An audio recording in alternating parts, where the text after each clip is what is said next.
Support for Amanpour comes from our friends at Rocket Mortgage by Quicken Loans. Home plays a big role in your life. That's why Quicken Loans created Rocket Mortgage. It lets you apply simply and understand the entire mortgage process fully, so you can be confident you're getting the right mortgage for you. To get started, go to rocketmortgage.com/Amanpour. Tonight, after a barrage of criticism, President Trump makes a welcome U-turn to put an end to family separation at the border. On this World Refugee Day, the UN High Commissioner for Refugees, Filippo Grandi, joins me. Also ahead, the legendary sailor Dame MacArthur on her campaign to tackle the plastics that are poisoning our oceans.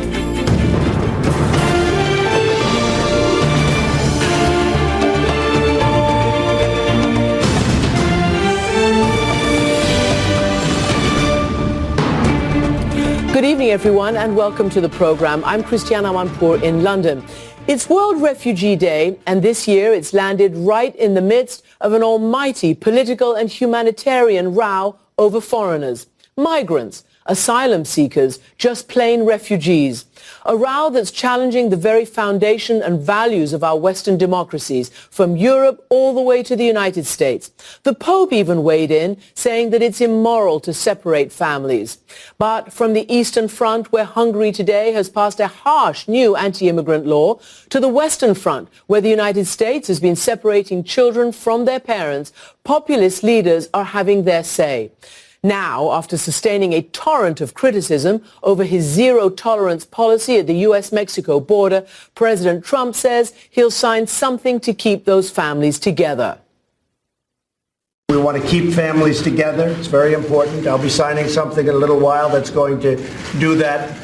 And the people in this room want to do that. And they're working on various pieces of legislation to get it done.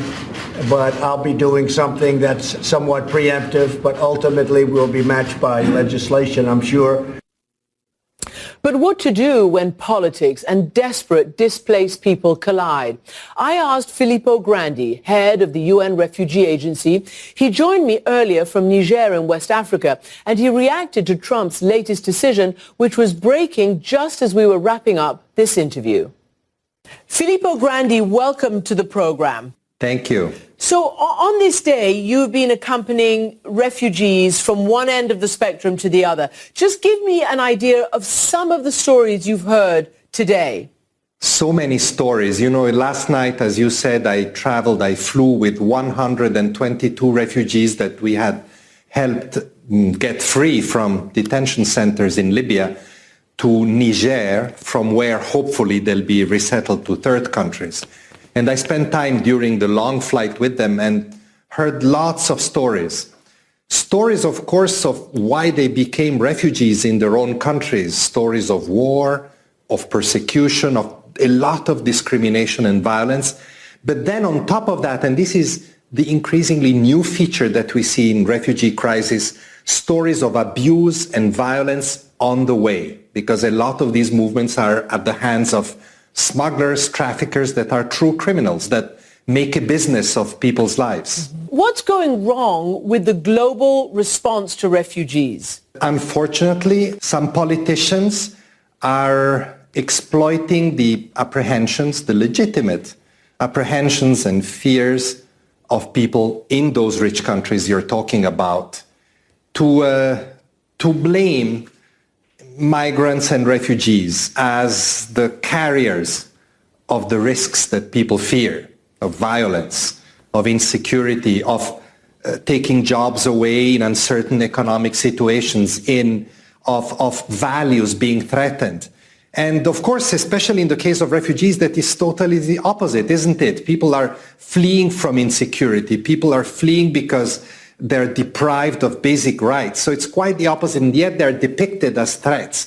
And that brings votes. And that is what is very dangerous, because it turns public opinion against these flows, and then laws become more restrictive, and previous more open, more generous policies of accepting refugees get eroded. And this is what we see all over the rich world, unfortunately. The International Rescue Committee has also put out a report to mark World Refugee Day, but it goes to the heart of what you're just talking about. For instance, apparently 60% of Americans believe that the United States does have a moral responsibility to care for refugees. And the facts show that not a single resettled refugee has committed a lethal attack on U.S. soil since this whole modern resettlement effort began and was established in 1980. And furthermore, 2/3 of Americans recognize that resettled refugees actually do contribute a great amount to their societies, to their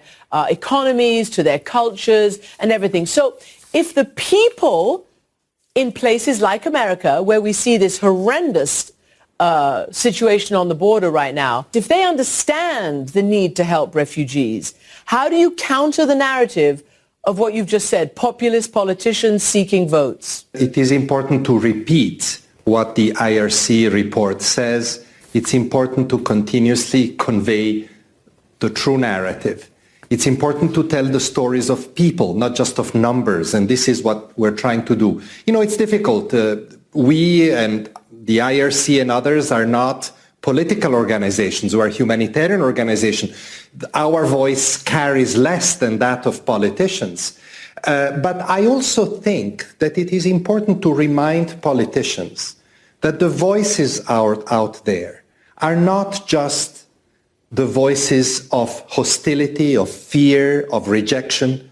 There's enormous solidarity. There's even more than the recognition you're talking about. There's active solidarity. Look at what happened a few days ago in Spain when the Aquarius finally docked in the only country that accepted it. Thousands of people came to express solidarity, to bring help to the migrants and refugees that were disembarked. So what I think is important for all of us is to tell politicians, listen also to those voices, not just to the negative voices. Listen to the positive voices of solidarity, their voices, and these are also voices of people who vote. It is heartbreaking to think that only one Western European country, one democracy, would accept this boat full of refugees. Your own country, Italy, refused. You can see what's happening in Germany, where the interior minister is threatening the government of Angela Merkel for her generous refugee policy. Hungary has just passed a law which could make it a criminal offense for a Hungarian or anybody in that country to help a refugee. They could be imprisoned. The United States has created a zero-tolerance policy that takes all this into a criminal zone, away from the civic zone that it used to be. This is reminiscent, Filippo Grandi, of the kind of things that we saw during World War II, the worst of our modern and recent historical experiences. If you start to thrive politically on negativity, that's a slippery slope. I would agree with you.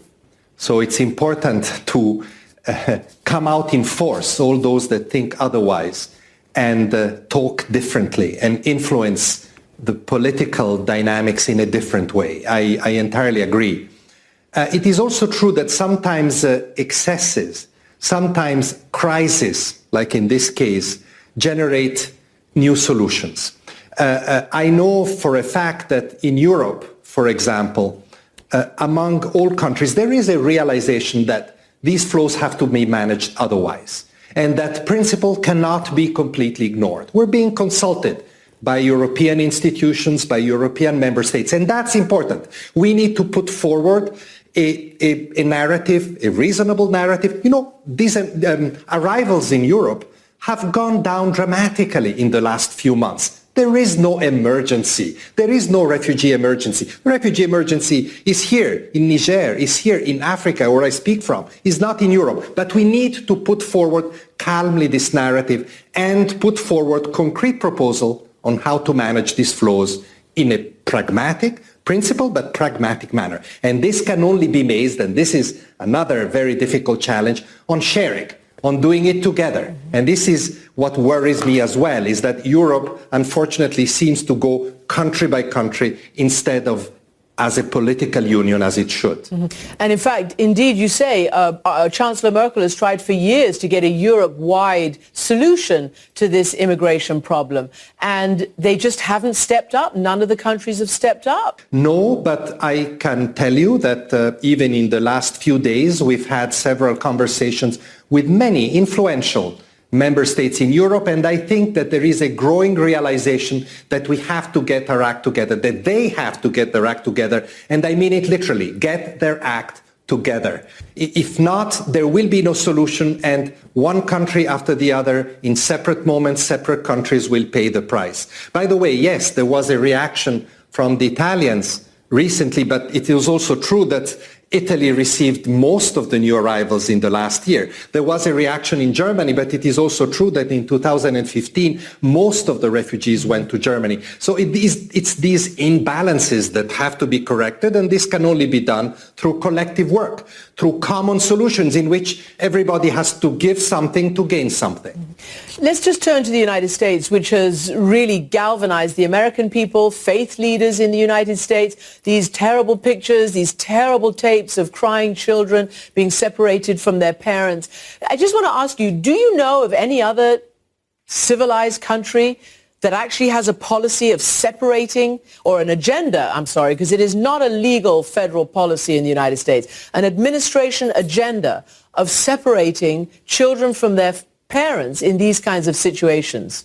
Well, and I know, Christiane, that you will agree with me. I don't really classify countries in civilized or uncivilized. I think that there are countries, unfortunately, where this happens, but it is really wrong and inhumane to separate children from their family. I can't think of any measure that could be so detrimental to the people that are suffering and that are already in a hardship situation. So this really needs to stop.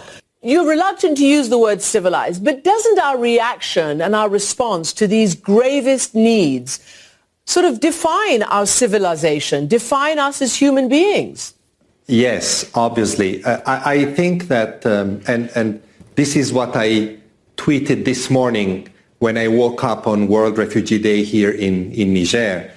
I wanted to remind everybody of the fundamentals, that providing refuge, protection, asylum, call it as you wish, to people in distress because they're fleeing from violence, war, persecution, is an act of humanity that all cultures, all civilizations, to use your word, share in history and currently.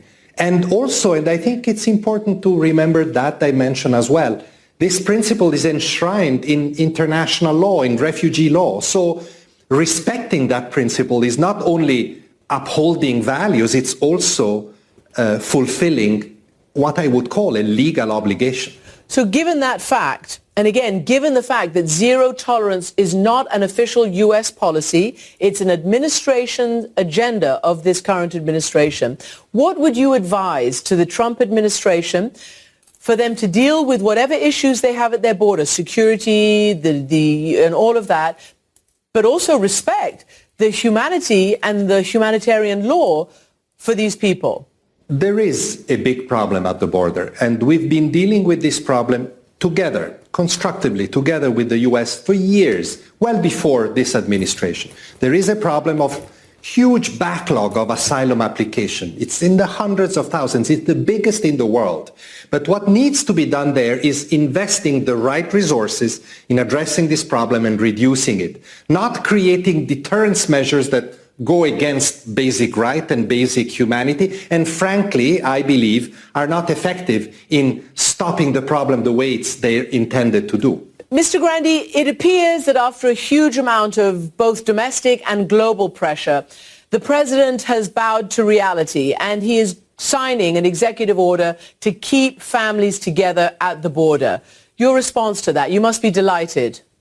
I learned this from you now, and it is, of course, welcome news. And we can now go back to addressing the problem in a principled, pragmatic, concrete, effective manner, as we've been doing for years with the U.S. administration. Thank you for letting me know. Filippo Grandi, thank you so much for joining us on this World Refugee Day. Thank you very much.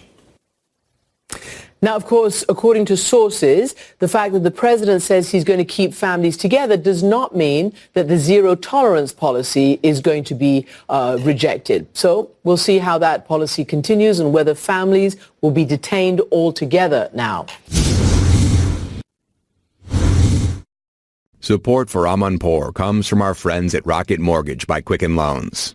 Chances are you're confident when it comes to your work, your hobbies, and your life. Rocket Mortgage gives you that same level of confidence when it comes to buying a home or refinancing your existing home loan. Rocket Mortgage is simple, allowing you to fully understand all the details and be confident you're getting the right mortgage for you. To get started, go to rocketmortgage.com/Amanpour. Equal housing lender, licensed in all 50 states, and MLSconsumeraccess.org number 3030. Been putting off buying new glasses? Zenni Optical offers a huge variety of high-quality, stylish frames and state-of-the-art optics, starting at just $6.95. We've got all the great frame styles you want in materials like titanium, carbon fiber, and high-luster acetate. Plus, Zenni offers prescription glasses and sunglasses. So at this great price, you can build your eyewear wardrobe. You can get 10% off your entire order with code 360. So visit Zenni, Zenni, today at zennioptical.com and use code 360. Hey, it's Alicia Malone here, host of the Filmstruck podcast. This week, I talked to Kay Cannon, the hilarious writer-director behind Blockers and Pitch Perfect. Her own life experiences show up in her scripts, especially when they involve deadly flying burritos. I was super cocky and I'm a woman, I could take care of myself. And literally 3 seconds later, I got hit by a burrito. And I mean, it knocked me over, and I was like, I've been shot. Subscribe to hear that and much, much more wherever you get your podcasts.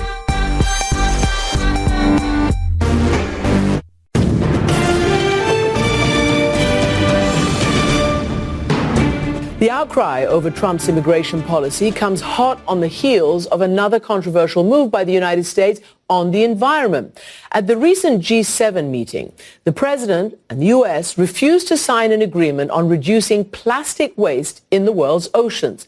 It's the only country, along with Japan, that failed to do so. The state of our seas is a burning issue of our time. The documentary Blue Planet 2 on plastic pollution captured the world's attention with blockbuster viewing figures in Britain, in the United States, and even in China. Then came this month's arresting National Geographic front cover. Look at this.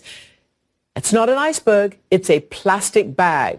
The UK edition was guest edited by one of Britain's most celebrated names. She is Dame Ellen MacArthur. Her record-breaking sailing voyage around the world in 2005 secured her place in history and turned her into a household name. And she joined me here in the studio to talk about teaming up with Nat Geo's Planet or Plastic campaign, which is aimed at reducing the amount of single-use plastic that's polluting our oceans. Dame Ellen MacArthur, welcome to the program. Thank you. So looking at this picture back in 2005, it is extraordinary that you were the fastest person, man or woman, ever to circle the globe alone. Do you remember how it felt all those years ago? I guess part of the feeling is that you've done it, but I remember specifically the feeling at the finish line of relief.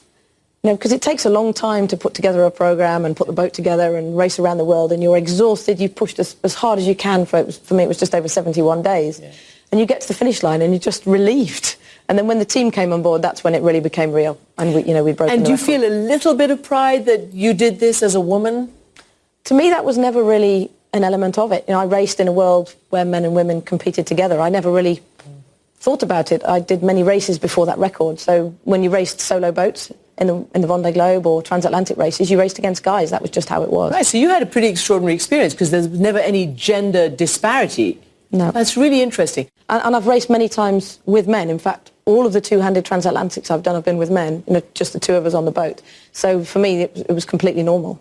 So how did you go from the boat and all your amazing firsts and your amazing experiences essentially to this, to editing this edition with the National Geographic, Planet or Plastic? It is a remarkable and dramatic depiction of the threat to our planet, showing plastic as sort of the tip of the iceberg.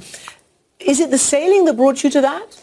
Well, first of all, I never thought I would ever leave sailing. I thought I'd be sailing forever. I wanted to sail around the world from the age of 4, but when you set foot on a boat for a journey that takes you around the world, you put everything on that boat that you need for your survival. That's food, that's fuel, that's the basics you need to get you around the world. And when you're out there, you manage them. And what I developed on that trip, particularly the second, was this overwhelming understanding of what finite meant, what it was to have finite resources. And it was that led me to the circular economy and the work around plastics, in that, if we have finite resources available to us in our global economy and we're using them up, that can't work. It can't work for the future of us. The economy doesn't function in the long term. So what is the circular economy? It's the first time I've heard about it. So our current economy is predominantly linear. We take a material out of the ground, we make something out of it. It could be a plastic bag or a car or an item of clothing. And then at the end of the use of that item, it gets thrown away. A part of that gets recycled. Some of the content is brought back, but the majority isn't. Hence, it's linear. And our strategy for trying to fix that was to take a bit less material to make it into something a bit more efficiently. And really, that just slowed down the way we used the materials. We're still using them up because it's a linear system. With a circular economy, you turn that on its head. So from the outset, you design the economy so that the products and the materials flow. So they're designed to be able to recover the materials when you make a product. You design a system that recovers the product so you get the materials back. Effectively, you design out waste and pollution. You keep products and materials in use at their highest value for as long as possible, and you regenerate natural systems. You have certain solutions where basically you say consumers also have to play their part. For instance, if you go into a restaurant, say no straw, please. If you've got a plastic bag, or if you go to a supermarket, keep taking your own bag. Don't keep taking the plastic bags from the supermarket. And there's definitely an element for the consumer, or we prefer to call them users in a circular economy, because I hope I don't consume a plastic bag. The user there is absolutely a part for, but what we're trying to do at the foundation is to change the system so that when we buy plastic, which sits around a piece of food, it's been designed to be compostable, recyclable, or reusable. At the moment, it's not. The majority actually isn't. It's not designed to be recycled. Even if we want to do the right thing as a consumer, we can't, because it doesn't fit within a system. There's this horrible picture that, it is actually fascinating. It's this seahorse, baby seahorse, that's got its tail wrapped around an earbud, a plastic earbud. And we hear, like, the Prime Minister of Great Britain and other leaders talk about banning earbuds, banning straws, trying to, be more disciplined about the use of plastic bottles. But I've also been told that it's the soft plastics, it's like the cling film, the saran wrap, that's actually the most dangerous thing. I think because it gets into the system, right, into the sea animals and then into us. I think the challenges with the thin film are that they're incredibly hard to capture. They're tiny. You tear a corner of a sachet off, it's likely to blow away. How can you guarantee that goes within a bin? So those single use, those kind of quickly consumed, like that earbud, that will last forever. We don't need it forever. We need it for a few minutes to do the job, and then that needs to be designed to fit within a system, and in that case it would likely to be compostable. Tell me some of the stats. I know that you've got them tripping off your fingertips. It is pretty awful, isn't it? The amount of plastic that ends up in the oceans is like a giant dumping ground. And really, it was never done on purpose. Nobody said, let's dump this in the ocean. It's just that we have 78 million tonnes of plastic packaging a year, and that's just packaging, that's not all plastics. 8 million tonnes of that ends up in the ocean.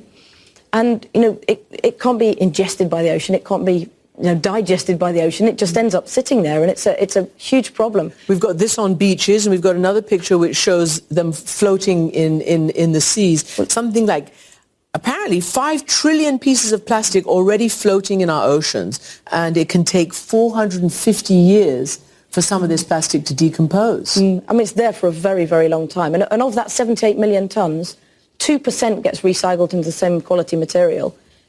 32% of all plastic packaging leaks out into the environment, and ultimately that ends up in the ocean because the rivers lead to the oceans. What did you see when you were sailing? Did you see plastics? Did you run into these famous islands of plastic that seem to have, gathered in areas of the Pacific, for instance? Well, actually, I raced down the Atlantic, around the Southern Ocean and back up the Atlantic. So I saw very little at sea, actually. The Southern Ocean is a very, very big ocean. I've no doubt there is plastic down there. We know for sure. but it's not where it tends to aggregate. Mm-hmm. It tends to aggregate in the Pacific with the big gyres, and that's where we see these horrendous images and where a lot of the sea life really does suffer. But it's probably flowed through the Southern Ocean to get there. You know, it could have gone underneath the tip of America or New Zealand or Australia. And we have a sad, well, here we go again. Again, plastics is the livelihood, isn't it, for so many poor people around the world. And when you see that image, you see people collecting what they can of value. And when you look at what's around them, the majority has absolutely no value. So it's not worth collecting, so it stays there. And what we're trying to turn on its head is exactly that image. So any plastic, if it ever were to leak, would have value. Therefore, it has a value to collecting it. It wouldn't end up in a river because it has a value. We just saw the G7. Mm-hmm. The Prime Minister of Norway had told me that, you know, they had the sort of oceans and plastics brief for this G7. And, of course, it matters a lot to them because they have a very ocean border-dominated economy. And yet the United States didn't sign on to any agreement, nor did Japan when it came to plastics and trying to mitigate the effect. I mean, what's the hope if they all don't get around the table and actually agree to try to do what governments can or should? I think governments have a very important role to play here, but so do the companies. Yeah. You know, the companies didn't set out to have their items in the ocean or, you know, getting lost under hedges for 450 years. They set out to provide packaging for their product. Now, what we've seen is a huge energy from those organisations to actually try to fix this. Now, what's different, I think, with the plastics space is it's very, very high volume, very low value, and they can't do it on their own. Even the biggest company in the world, they can't fix this on their own. You know, Coke, Pepsi, Walmart, Unilever, Nestle, they can't do it. They need to collect together to agree on a direction that everyone innovates around. That makes it a lot easier then for the governments to get behind that vision because the companies are already asking for it. They're trying to change that system. What do you do in your life to be a plastic neutral? You know, when you buy your food from a supermarket, even if you're, you know, conscious, I'm super conscious, I look at all the plastics, I try and put everything in the right bin, but actually a lot of it, we have no idea where to put it. It says check with local recycling. If you ring them, there's no label on it, so they can't tell you whether it would fit in there. The system doesn't work. I think my hope in this area and my feeling of the feeling that there's an opportunity there is to make a system that can work. You know, we can design a system that works. We can make all plastics recyclable. It's not beyond us. We can innovate and be creative. We're incredibly intelligent as a human species. So let's agree on a direction and then make it happen. I mean, National Geographic, which you've teamed up with in this cause, is a massive US and global franchise and brand. I mean, people know it and they know what it stands for. What do you hope joining up, teaming up like this with this very dramatic cover and this full issue on this crisis, what do you hope that this will do? What National Geographic have the opportunity to do is to connect with people. Of course, there are the horrific images that we see, but there's also a solution out there. This is not impossible. There's an awful lot of cleaning up that needs to be done of what's out there, but if we can stem the flow, if we can change the flow, if we can make what feeds into that system have value, then it won't get there in the future. And that's where the energy of the National Geographic can really play a role. And finally, just personally, because I don't know whether I could ever do anything solo like you did and something so scary in the elements on the oceans. You love the ocean, but were you ever scared? Oh, I think, you know, if you say you weren't scared, you'd be lying. There are times out there where your life is very much in danger, but you're out there to try and break a record. You're out there to sail around the world, and it's the most incredible adventure. And I think in life we have scary moments. You know, you can step out almost in front of a car, you know, in an everyday day and have a scary moment. It happens. But I think when you go to sea and you sail around the world, you know you'll have scary moments, but you'll also have absolutely amazing ones. And, you know, when you're surfing 60-foot waves in the Southern Ocean and the front goes ahead of you and the moon comes out and they're covered in the sparkles where the moon reflects, it's amazing. You're so lucky to be there. And you want to keep those seas pristine. Dame Ellen MacArthur, thank you so much indeed. Thank you. And that is it for our program tonight. And remember, you can always listen to our podcast and see us online at amanpour.com. And you can follow me on Facebook and Twitter. Thanks for watching and goodbye from London.